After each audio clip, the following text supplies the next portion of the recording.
ప్రభువైన యేసుక్రీస్తు నామములో అందరికీ శుభములు వందనం తెలియజేస్తున్నాను. ప్రియులారా, అందరూ బాగున్నారు కదా?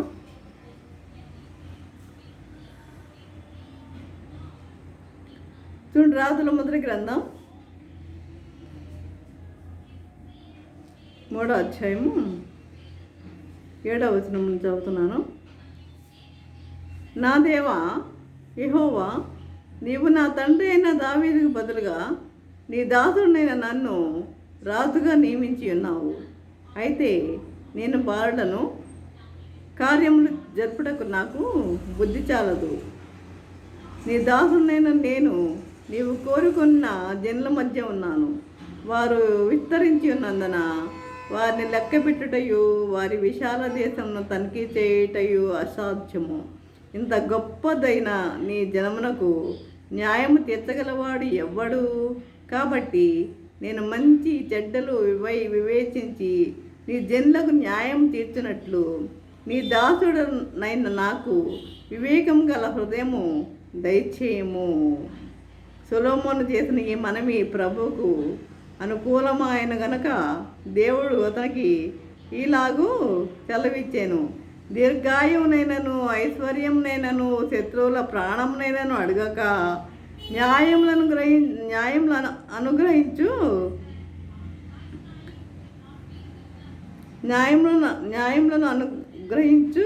గ్రహించుటకు వివేకము అనుగ్రహించమని నీవు అడిగితివి.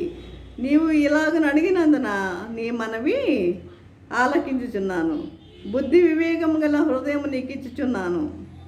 పూర్వీకుల్లో నీ వంటి వాడు ఒకడునూ లేడు, ఇక మీదట నీ వంటి వాడు ఒకడును ఉండడు. మరియు నీవు ఐశ్వర్యమును ఘనతను ఇమ్మని అడగకపోయినను నేను వాటిని కూడా నీకు ఇచ్చుచున్నాను. అందువల్ల నీ దినములన్నిటను రాజులలో నీ వంటి వాడు ఒకడైనను ఉండడు.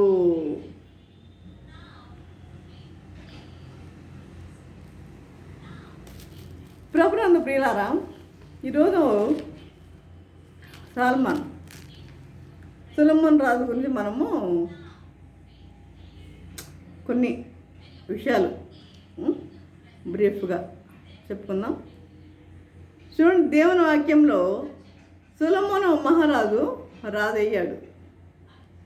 దేవుడు దావీదుకు బదులుగా సొలొమోన్ని రాజుగా నియమించాడు కదా.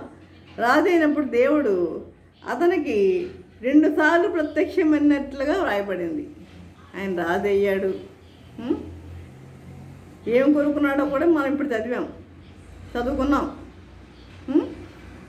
కాబట్టి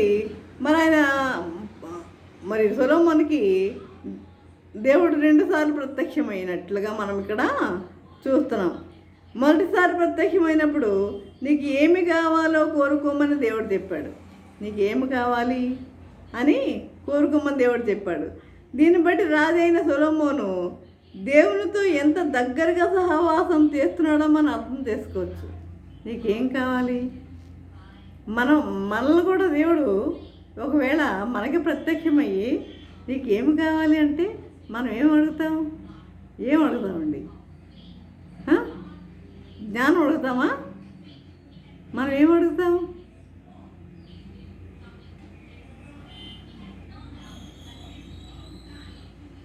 మీరు ఆలోచించుకోవచ్చు. ఆ చాయిస్ మీకే వదిలేస్తున్నాను, మీరు ఏం అడుగుతారో అనేది.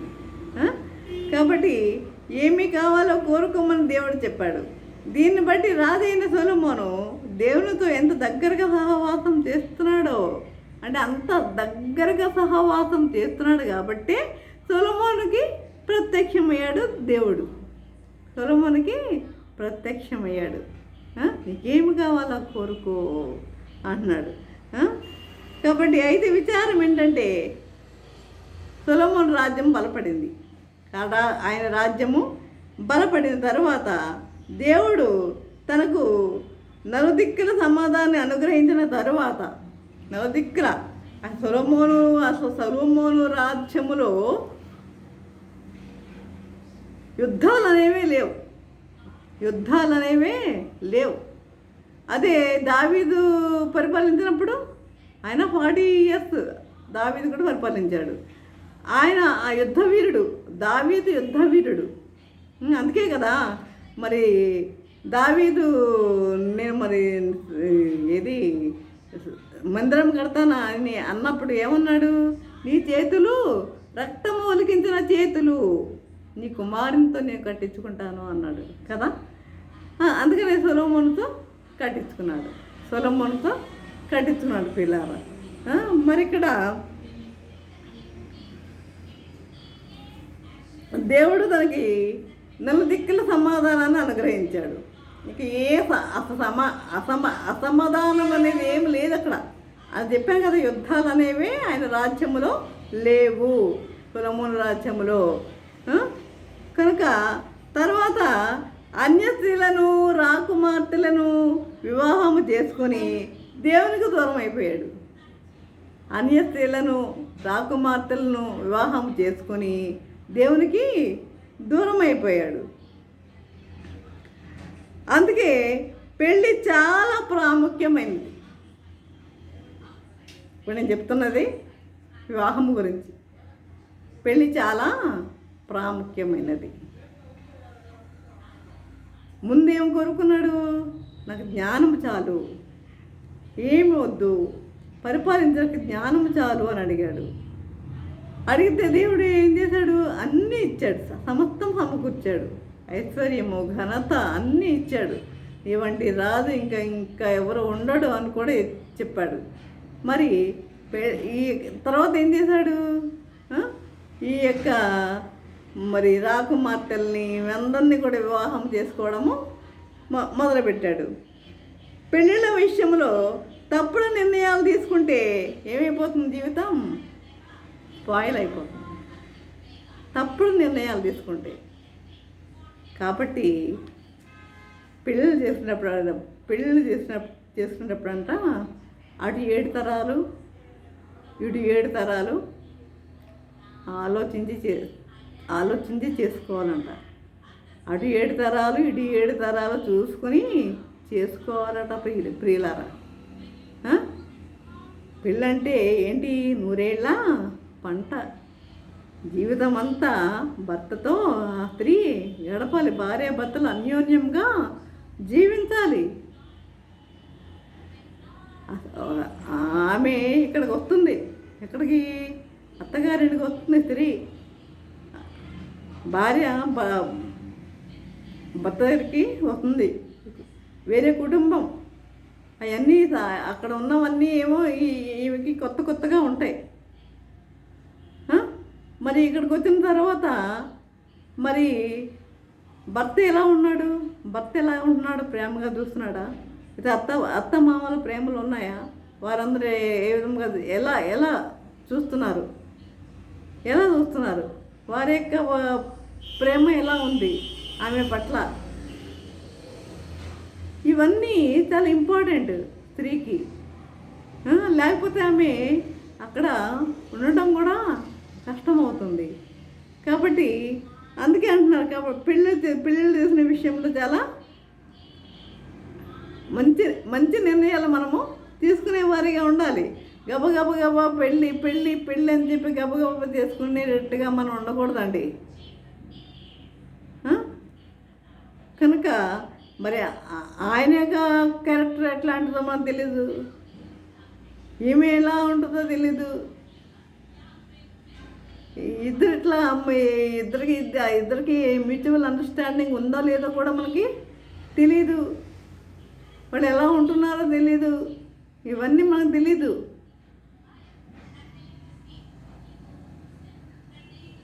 కనుక ఇద్దరు మరి అన్యోన్య దాంపత్యం కలిగి జీవించే వారిగా ఉండాలి. స్త్రీ యొక్క అత్తగారింటికి అడుగు పెట్టింది అంటే, పుట్టింటి నుంచి అత్తగారింట్లో అడుగు పెట్టిందంటే ఆమె మళ్ళీ వెళ్ళాల్సింది ఎక్కడికి? మళ్ళీ పుట్టింటికి కాదు, ఎక్కడికో మీకు తెలుసు. పుట్టింటికి మాత్రము వెళ్ళకూడదు. తిరిగి మళ్ళీ పుట్టింటికి వెళ్ళకూడదు. ఏ స్త్రీ అయినా సరే, భర్త ఎలాంటి వాడైనా కావచ్చు, ఆ భర్త ఎట్లాంటి వాడైనా కావచ్చు, ఆమె తిట్టేవాడే కావచ్చు, కొట్టేవాడే కావచ్చు, ఎలాంటి వాడైనా కావచ్చు, ఆ యొక్క భర్తను విడిచిపెట్టి భార్య ఎక్కడికి వెళ్ళకూడదు. కాబట్టి మనము అందుకే మనం ఏంటంటే నేను చాలా భయపడుతూ ఉంటాను. నేను చాలా భయపడుతూ ఉంటాను. మీరు నమ్మితే నమ్మండి. నా విషయం చిన్న విషయం 2 నిమిషాలు చెప్తాను. నేను మ్యారేజ్ విషయంలో ఏది నాకు అక్కడ మా ఇంటికి ఒక అంకుల్ వచ్చేవారు. ఆయన వాళ్ళ అమ్మాయికి వాళ్ళ అల్లుడికి తగాదాలు వచ్చి వాళ్ళు విడిపోయే పరిస్థితిలో ఉన్నప్పుడు ఆయన వచ్చి నాకు చెప్పాడు, అమ్మ ప్రార్థన చేసుకో, మ్యారేజ్ గురించి ప్రార్థన చేసుకో, మంచి భర్త రావాలని ప్రార్థన చేసుకో అని నాకు చెప్తూ ఉండేవాడు. అసలు మ్యారేజ్ గురించి ఏంటో అసలు నాకు తెలీదు, ఎందుకు చేసుకోమన్నాడు ఏంటో తెలియదు. కానీ నేను మాత్రము ప్రేయర్లో పెట్టేశాను. అప్పటి నుండి కూడా ఎప్పుడు నేను 10th చదువుతున్నప్పటి నుంచి ప్రేయర్లో పెట్టా, తండ్రి నాకు మంచి భర్త కావాలి, నాకు ఎట్లాంటి ఉద్యోగం అవసరంలా, ఏం ఉద్యోగం అవసరంలా, ఏం ఆత్మహత్యలు నాకు అవసరంలా, మంచి భర్త కావాలి అని ప్రేయర్లో పెట్టేశా. అప్పటి నుండి అలా ప్రేయర్ చేస్తూనే ఉండేదాన్ని. కనుక మనము మన బిడ్డల విషయంలో తొందరపడే నిర్ణయాలు తీసుకునేవారిగా ఉండకూడదు. ఇక్కడ చూడండి, మరి ఈ యొక్క సొలొమోను ఏం చేస్తున్నాడు, మరి రాకుమార్తెల్ని అనేక మంది రాకుమార్తెల్ని మరి అనేక మంది స్త్రీలని పెళ్ళిళ్ళు చేసుకున్నాడు. ఎంతమంది భార్యలు? 1000 మంది. అంటే 700 మంది భార్యలు, 300 మంది ఉపపత్నులు ఆయనకి. కాబట్టి తర్వాత చూడండి, చేసిన తర్వాత నష్టపోయిన తర్వాత మనం చేసేది ఏమి లేదు. నష్టపోయిన తర్వాత బాధపడటం తప్ప మనం చేసేది ఏమి కూడా లేదు. కాబట్టి నేను మీకు చెప్పేది ఒక సలహా, మీ బిడ్డలు కూడా ప్రార్థన చేయండి. మీ బిడ్డలకు కూడా మంచిగా వివాహం జరగాలి అని ప్రేయర్లో పెట్టుకోండి. ఇప్పటి నుండే చేయండి. కాబట్టి మరి మీరు ఎలాంటి తీర్మానాలు తీసుకుంటున్నారో మీ ఇష్టం. మరి ఎలాంటి తీర్మానాలు ఉన్నాయో ఆ బిడ్డకి ఎలాంటి అవగాహన ఉందో మనకు తెలియదు. కాబట్టి ఈ విధముగా మీ నిర్ణయాల్లో ప్రతి చిన్న విషయాల్లో అన్ని విషయాల్లో ఉండాల్సింది ఏంటి? దేవునికి ప్రథమ స్థానం ఇచ్చేవారిగా ఉండాలి. దేవునికి మనం ప్రథమ స్థానం ఇచ్చేవారిగా ఉండాలి. ఇప్పుడు నేను చెప్పాను కదా, ఫస్ట్ గాడ్కి ఫస్ట్ మరి ప్రిఫరెన్స్ ప్రయారిటీ ఇచ్చాను నేను ఆయనకే. ప్రభు నీ చిత్తం అలాగే మాది అలాగే జరిగింది, మాది అలాగే కూడా కంటిన్యూ అవుతుంది దేవుని దయ వలన. అదే ప్రియులారా, ఇక్కడ చూసినట్లయితే చూడండి, యోహాను సువార్త 4వ అధ్యాయము 34వ వచనంలో చూసినట్లయితే, యేసు వారిని చూచి నన్ను పంపిన వాని చిత్తం నెరవేర్చుటయు ఆయన పని తుద ముట్టించుటయు నాకు ఆహారం అయి ఉన్నది అని అనెను. యేసు వారిని చూచి, ఎవరిని చూసి? శిష్యులను చూసి, నన్ను పంపిన వాని చిత్తం నెరవేర్చుటయు, ఆయన పంపిన వాని చిత్తం నెరవేర్చుటయు ఆయన పని తుద ముట్టించుటయు నాకు ఆహారం అయి ఉన్నదని చెప్పాను. ఆయనకి ఆహారం ఏంటంట? ఆయన్ని పంపిన వాని చిత్తం నెరవేర్చుటయే ఆయనకి ఆహారం అంట. ఆయన పని తుద ముట్టించుటయే ఆయనకి ఆహారం అంట. ఆహారం కంటే దేవుని చిత్తం మొదటని ఇక్కడ యేసు ప్రభు తన శిష్యులకు నేర్పిస్తున్నారు. ఎందుకంటే ఇక్కడ సమరయ ప్రాంతం గుండా వీరు ప్రయాణం చేయాల్సి వచ్చింది. మనం యోహాను సువార్త 4వ అధ్యాయంలో మనం చూస్తాం ఈ సమరయ స్త్రీ గురించి. మరి ఆయన సమరయ ప్రాంతం గుండా ప్రయాణం చేయవలసి వచ్చింది. మధ్యాహ్నం వేళ మండుటెండలో సమరయ ప్రాంతానికి చెందిన ఒక స్త్రీ ఒంటరిగా నీళ్లు తోడుకోవడానికి బావి దగ్గరికి వచ్చిందండి. అసలు నీళ్ళు ఎప్పుడు అవసరం? ఉదయాన్నే అవసరం అందరికీ కూడా నీళ్లు. మరి మధ్యాహ్నం వేళ ఎందుకు వచ్చింది అంటే ఉదయాన్నే అందరూ అక్కడే ఉంటారు బావి దగ్గర. మరి అక్కడికి వస్తే ఈమెని చూసి తిడతారేమోనని ఆమె ఎందుకు వస్తుందంటే అందరూ వెళ్ళిపోయిన తర్వాత మధ్యాహ్నం వచ్చి నీళ్ళు చేదుకోవడానికి మధ్యాహ్నం వచ్చింది. కనుక మండు టెండలో సమరయ ప్రాంతానికి చెందిన ఒక స్త్రీ ఒంటరిగా నీళ్లు తోడుకోవడానికి బావి దగ్గరికి వచ్చింది. యేసు ప్రభు ఆమెతో మాట్లాడుతున్నారు. ప్రభు ఆడు కూర్చుని ఉన్నాడు. శిష్యులు ఆహారం కోసం వెళ్ళారు. ప్రభువు అక్కడ కూర్చుని ఉన్నారు అక్కడ బావి దగ్గర. ఆమె ఒక గుడ్డి భక్తిలో ఉంటూ మా పితరుడైన యాకోబు ఈ బావిని తవ్వించాడు. ఈ బావిని తవ్వించింది ఎవరు? మా పితరుడైన యాకోబు ఈ బావిని త్రవ్వించాడు. మీరు యెరూషలేములో ఆరాధిస్తారు, మేము ఈ పర్వతం మీద ఆరాధిస్తాం. ఇది అది అని చెప్పింది. ఆమె ఒక ప్రక్క పాపంలో జీవిస్తుంది. ఆమె ఒక పక్క పాపంలోనే జీవిస్తూ కూడా మరో ప్రక్క ఏం చేస్తుంది? మంచి మాటలు పలుకుతుంది. మీరు అక్కడ ఆరాధిస్తారు, మేము ఇక్కడ ఆరాధిస్తాం అని చెప్పి మంచి మాటలే పలుకుతుంది. ఆమె తన మాటలతో అనేక మందిని ఇలా మోసగించి పైకి చాలా భక్తి గల స్త్రీగా కనపరుచుకుందేమో కానీ యేసు ప్రభుని మోసగించలేకపోయిందండి. అందరినీ మోసగిస్తుందేమో ఇలా చెప్పి, నేను భక్తి పరురాలను ఇలా మోసగించేవాళ్ళు కూడా అనేక మంది ఉన్నారు. కాబట్టి అలాంటి వాళ్ళ వలలో పడబాకండి. ఇలా కాబట్టి యేసు ప్రభుని మోసగించలేకపోయింది. ప్రభు ఆమె యొక్క పరిస్థితి అంత తిరిగిన వాడే, నేను నీకు జీవదేవములు ఇస్తాను, నేను ఇచ్చి నీళ్లు త్రాగువాడు మరెన్నడూ దప్పికొనడు అని చెప్పాడు. నేను ఇచ్చి నీళ్లు త్రాగువాడు మరెన్నడూ కూడా దప్పికొనడు అన్నాడు. అయ్యా, నేను ప్రతిరోజు రావాల్సి వస్తుంది నీళ్ళు తోడుకోవడానికి, ఆ జీవజలాలయ నాకు అని అడుగుతుంది. ఇంత దూరం రాకుండా నీళ్ళు ఏదో నాకు దయచే అని అడిగింది. అందుకు ప్రభు, నీవు వెళ్ళి నీ భర్తను తీసుకురా అంటే, అయ్యా నా భర్త లేడు, నాకు భర్త లేడని ఉత్తరం ఇచ్చింది. అవును, నీకు భర్త లేడని చెప్పిన మాట సరియే. అయితే నీకు 5 భర్తలు ఉన్నారు. నీకు ఎంతమంది ఉన్నారు? 5 భర్తలు ఉన్నారు. ఇప్పుడున్నవాడు కూడా నీ భర్త కాదు, నీ భర్త కాదు అని చెప్పాడు. అంటే ఏంటి? ఆమె జీవితం అంతా చెప్పేశాడు అంతే. ఎవరిని చెప్పగలరా?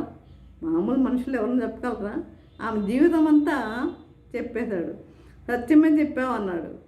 నీ భర్త కాడు ఇప్పుడున్నవాడు అని సత్యమే చెప్పాడు అన్నాడు. ఆమెకు ఒక బాంబు పడినట్లయింది. అమ్మో, నా జీవితమే చెప్పేశాడే అని చెప్పి ఒక బాంబు పడినట్లయింది. వెంటనే ఆమె కుండ విడిచిపెట్టి పరిగెత్తుకెళ్ళి ఆ ఊర్లోని వాళ్ళందరితో ప్రభు గురించి చెప్పేసిందండి. ఆ ఊర్లో వాళ్ళందరితో ఏం చెప్పింది? ప్రభు గురించి చెప్పేసింది. రండి రండి రండి అని చెప్పి అందరినీ తీసుకొచ్చింది. ఊరు వారంతా వచ్చి ప్రభు మాటలు విని రక్షణ పొందుకున్నారు. ప్రభు మాటలు విని రక్షణ పొందారండి. కాబట్టి యాకోబు బావి దగ్గర సమరయ స్త్రీతో సంభాషణ ఎరిగిన శిష్యులు ఇప్పుడు పట్నం నుండి కొంత ఆహారం కొనుక్కొని వచ్చి ప్రభువా తిను అని ఆయనకి ఇస్తే ప్రభు వారిని చూసి ఏమంటున్నాడు? నన్ను పంపిన వాని చిత్తం నెరవేర్చుటయు ఆయన పని ముట్టించుటయు నాకు ఆహారం అయి ఉన్నది. ఆయనకి ఆహారం అదే కదా ఆయనకి ఆహారం కాబట్టి అని చెప్పారు. కాబట్టి ప్రభునందు ప్రియులారా, అన్నిటికంటే దేవుని చిత్తం నెరవేర్చుటే మన జీవితంలో మొదటి స్థానంలో ఉండాలి. అన్నిటికంటే దేవుని చిత్తాన్ని మనం నెరవేర్చాలి. ఆయన చిత్తాన్ని మనం నెరవేర్చేవారిగా ఉండాలి. నెరవేరుస్తున్నామా? ఆయన చిత్తాన్ని నెరవేరుస్తున్నామా? ఆయన చిత్తానుసారంగా మనం జీవిస్తున్నామా? ఆయన వాక్యానుసారంగా మనం జీవిస్తున్నామా? మరి మనకు తెలిసిన విషయాలు, మంచి విషయాలు ఇతరులకు తెలియజేసేవారిగా ఉన్నామా? మరి చూడండి, యోబు గ్రంథం 23వ అధ్యాయం 11-12 చూస్తే యోబు భక్తుడు, నా పాదములు ఆయన అడుగుజాడను విడువక నడిచినవి, నేను ఇటు అటు తొలగక ఆయన మార్గం అనుసరించి తిని, ఆయన పెదవుల ఆజ్ఞను నేను విడిచి తిరగలేదు. ఆయన పెదవుల ఆజ్ఞలను నేను విడిచి తిరగలేదు. ఆయన పెదవుల ఆజ్ఞలను అంటే ప్రభు యొక్క పెదవుల ఆజ్ఞ అంటే వాక్యమే. ఆజ్ఞను విడిచి నేను తిరగలా. కాబట్టి ఆయన నోటి మాటలను నా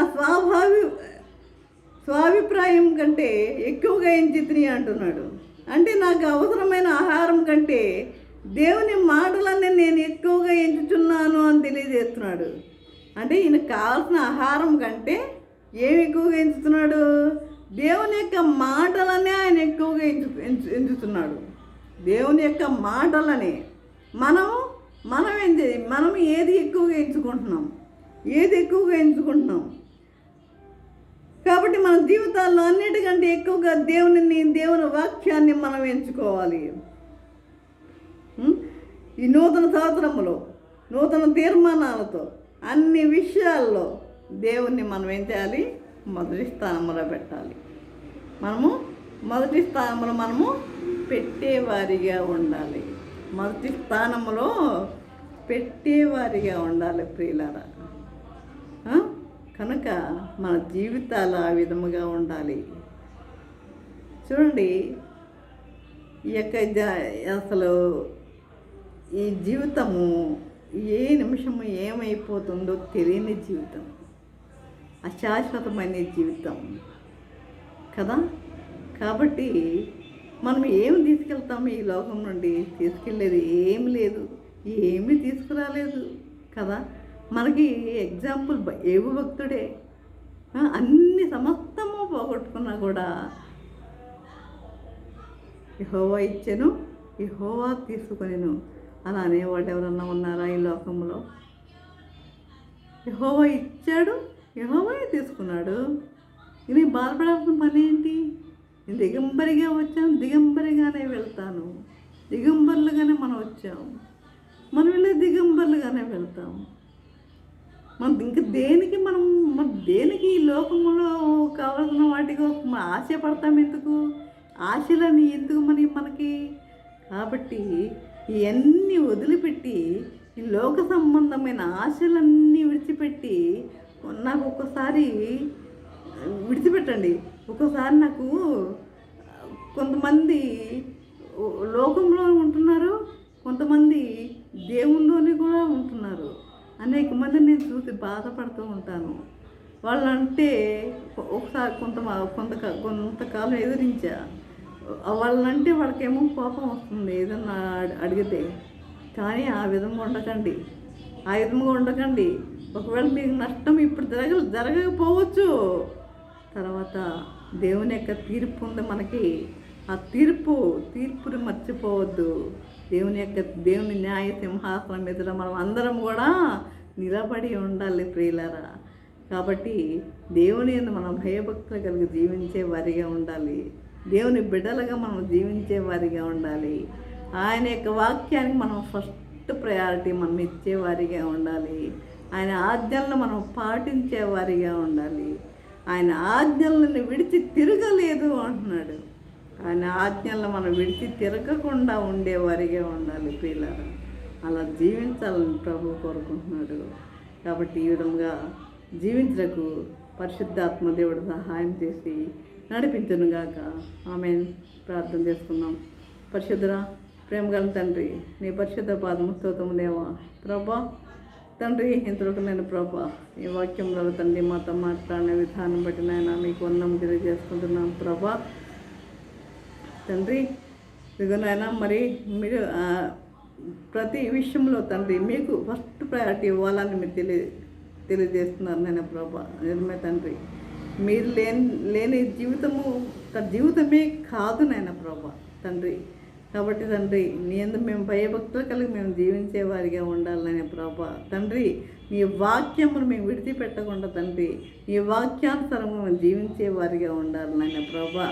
అనేక మందికి తండ్రి ప్రభా మేము నీ వాక్యాన్ని తెలియజేసేవారిగా ఉండాలి ప్రభా తండ్రి. చూడండి నాయన, మరి సమరయ స్త్రీని మరి మీరు ఎన్నుకున్నారు నాయన ప్రభా. ఆమె కొరకు మీరు వచ్చి అక్కడ యాకోబు బావి దగ్గర మీరు కూర్చుని ఉన్నారు నాయన ప్రభా. తండ్రి ఆమె మరి సమరయ గ్రామం అంతటిని మరి ఆమె నడిపించింది నాయన ప్రభా. మీ దగ్గరికి నాయన ప్రభా అలాంటి జీవితాలు మాకు అనుగ్రహించండి నాయన ప్రభా. ఆ విధముగా మేము వాక్యాన్ని మేము అనేక మందికి తెలియజేసే వారిగా ఉంటే కృప చూపమని వేడుకొంచున్నాం నాయన ప్రభా. అనేక మందిని మీ చింతకు నడిపించే వారిగా ఉంటకు నీ కృప అనుగ్రహించమని వేడుకొంచున్నాం తండ్రి. ఈ విధంగా జీవించడానికి పరిశుద్ధ ఆత్మదేవుడు సహాయం చేసి నడిపించను గాక. ఆమెన్. తండ్రి అయిన దేవుని ప్రేమయు కుమారుడైన యేసుక్రీస్తు కృపయు పరిశుద్ధాత్మిక కన్యను సహవాసము సకల దేవుళ్ళ సదాకాలము ప్రభా. తండ్రి ఎంతమంది అయితే ప్రభా వాక్యం విన్నారో ప్రతి ఒక్కరిలో మారు మనసు దయచేయమని మా ప్రభు అయిన బ్రతిమాలు విన్నమ్మగా వేడుకుంటున్నాము తండ్రి. ఆమెన్. తండ్రి అయిన దేవుని ప్రేమయు కుమారుడైన యేసుక్రీస్తు కృపయు పరిశుద్ధాత్మిక కన్యను సహవాసము సకల దేవుళ్ళ సదాకాలము ప్రభా. తండ్రి ఎంతమంది అయితే ప్రభా వాక్యం విన్నారు ప్రతి ఒక్కరికి తోడే నిలిచిండను గాక. ఆమెన్. ఆమెన్. ఆమెన్.